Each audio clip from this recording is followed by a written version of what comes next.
The test of my hybrid ballistic plate I built here. Painted the orange, or the front orange, so that way I can identify which one's which. This is a 1/8 inch thick AR 600 plate in the center.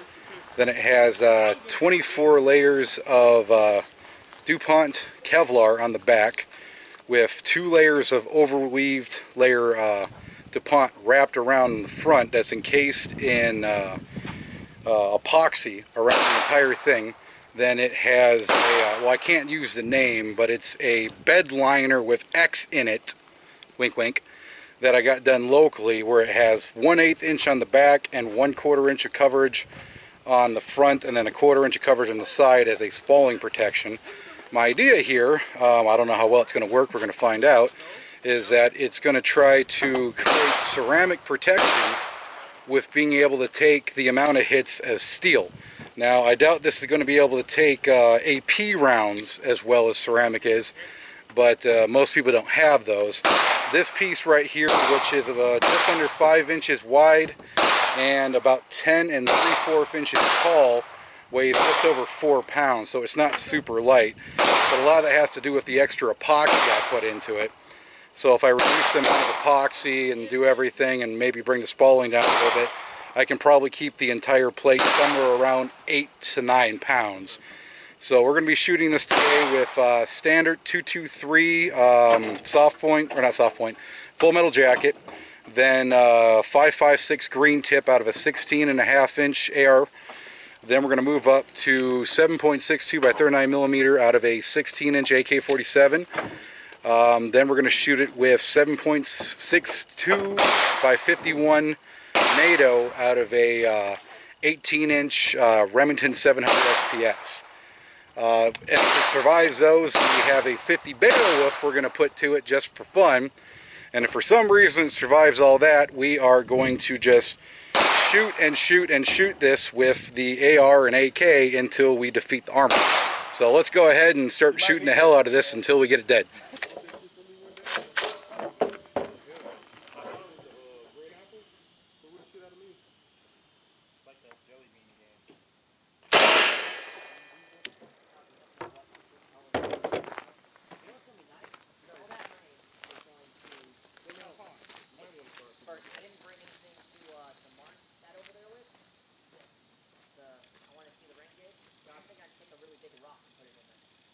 Looks like you spin a wheel and it lands on a color. You pick the jelly bean that's that color.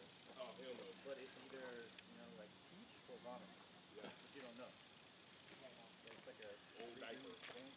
Yeah, baby diaper. Did I split it? No. Yeah, I went through.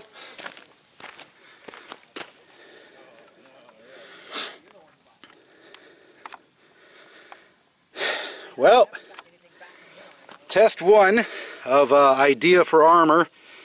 The line, well, bed lining with an X in it is working great. Unfortunately, the the plate is not thick enough. The Kevlar is also not working well enough, so I'm going to have to move up the plate size. As you can tell, we got a nice split in it, so it's going right through. You can tell it pulled some of the Kevlar out through the back. So I'm going to go ahead and keep shooting it just to see what different rounds do. This is a failure, obviously, so I'm going to have to rethink my idea. But it's always a learning experience. This is my first try, so I know what doesn't work, so I can move on to trying different stuff. And let's go ahead and shoot this with some different calibers, see what it does. Alright, it didn't stop the 223 or the 5.56 green tip, so I'm skipping AK because it's not going to stop that either. So for fun, we are moving up to the 7.62 by 51. This is some of that Romanian stuff, full metal jacket. Let's see what it does.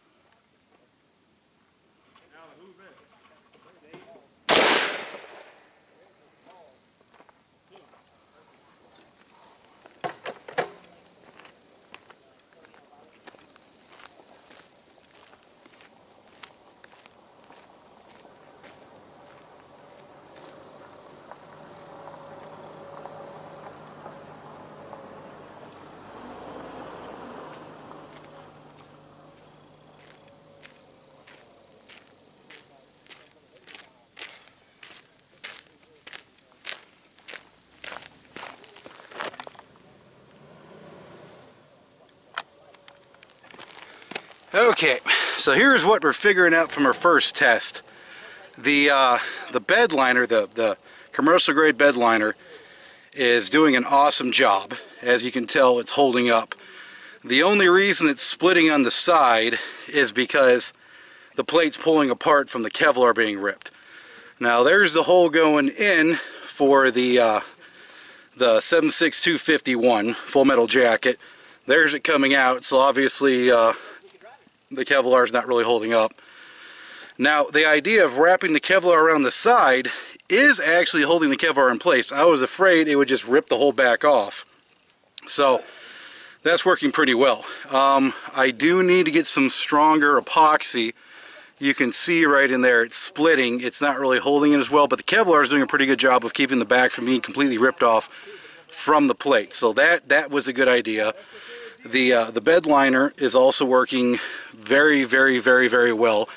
You can see that there's no fragments really coming off. Of course, that's really not going to happen too much unless it hits and the round explodes and breaks apart on the plate. So the 1/8 inch plate is too thin. I wanted to start thin, work my way up. I'm probably going to go with 0.2 inches and then 0.25 inches, quarter inch, which is going to make it heavy, but we'll see what we can do. The Kevlar is not really working too well.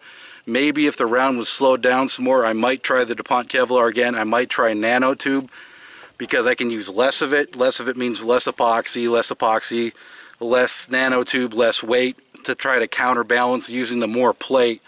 But as you can tell, this was a failure, but it was the first try. Not everyone wins the first time. Obviously the bed liner was great. They're going to continue using that. The wraparound, that worked great. Going to continue using that. I just need to upgrade how thick the plate is, how much I'm going to reuse the wraparound, and maybe try to upgrade the Kevlar I'm using. So let's go ahead and shoot this guy with the 50 Beowulf just for fun. Alright, this is the 50 Beowulf out of AR-15 platform with an 18-inch barrel? Yes. Oh, you don't have to put it in front, so it's tight.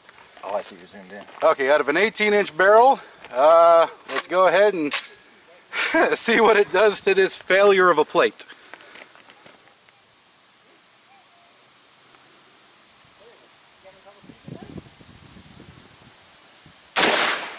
Jesus, fuck. I think you hit it. Weapon unsafe? Yep. I felt that right there. Oh, there goes that magazine.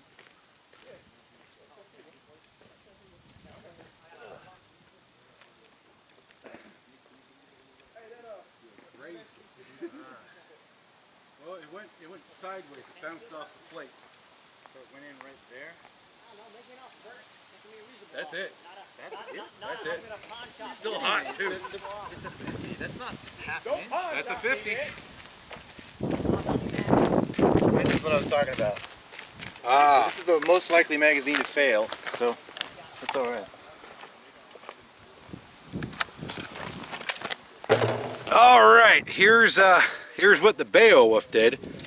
He hit on target, but it hit the plate and ricocheted off the side. You can actually see, I don't know if you can see in there, right there on the plate where it hit it and it shot sideways.